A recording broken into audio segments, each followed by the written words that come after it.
Hello, I'm Deacon Matthew Hawkins of the Parish of the Holy Spirit of Lawrence County. And today we continue our reflection on the book of Job by St. Gregory the Great. And once again, St. Gregory is emphasizing the simplicity of the life of the Spirit. And above all, how the spiritual person is not one who follows the winds and the passions of the time, and not one who seeks popularity among one's fellows or embraces popular opinion, but as a result actually of being rejected by the conventional wisdom, the anger and passions of the time, the popular wisdom, as one is rejected because one does not fall into that or embrace that, one's interior life deepens. One cultivates the life within, and then this light shines through one's life, and we become salt of the earth and a light on a hill that attracts people to Jesus Christ. Whoever is mocked by his friend as I am shall call upon God, and he shall hear him. A weak-minded person is frequently diverted toward pursuing exterior happiness with the breath of popular favor which accompanies his good actions.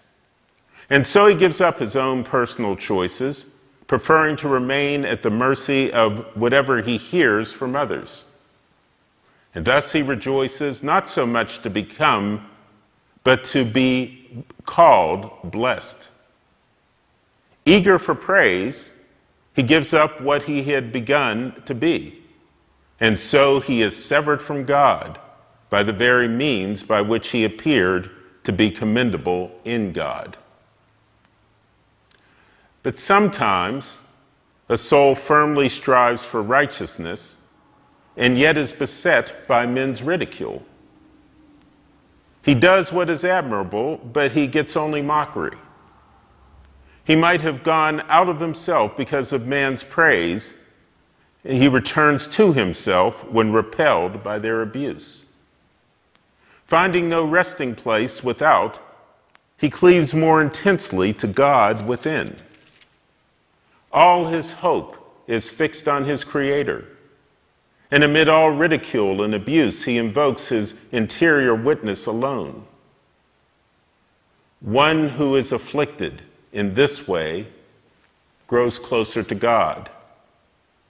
The more he turns away from human popularity, the more he draws closer to God.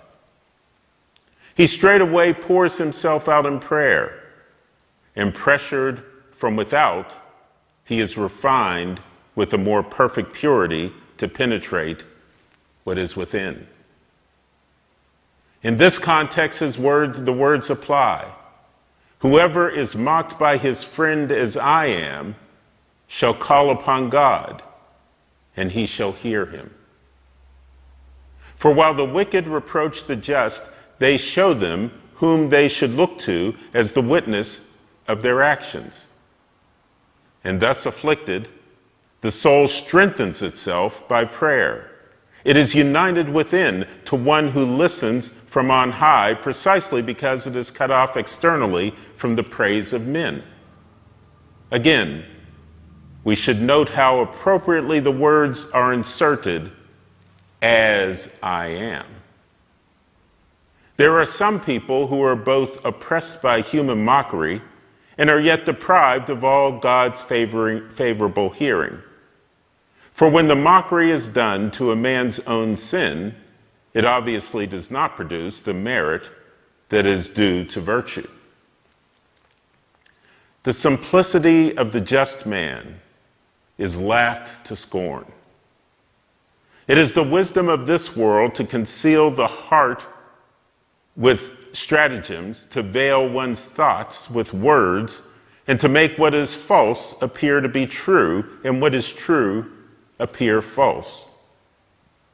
On the other hand, it is the wisdom of the just never to pretend anything for show, always to use words to express one's thoughts, and to love truth as it is, and to avoid what is false, to do what is right without reward, and to be more willing to put up with evil than to perpetuate it, and not to seek revenge for wrong, but to consider as gain any insult for the truth's sake. But this guilelessness is laughed to scorn, for the virtue of innocence is held as foolishness by the wise of this world. Anything that is done out of innocence, they doubtless consider to be stupidity. And whatever truth approves of in practice is called folly by their worldly wisdom. Let us take the path of the spiritual person, the path of simplicity, of authenticity, of humility, and not to seek the approval of the popular opinion that surrounds us, because that popular opinion will cause us to lose the core of ourselves in our relationship with our loving God. May God bless you.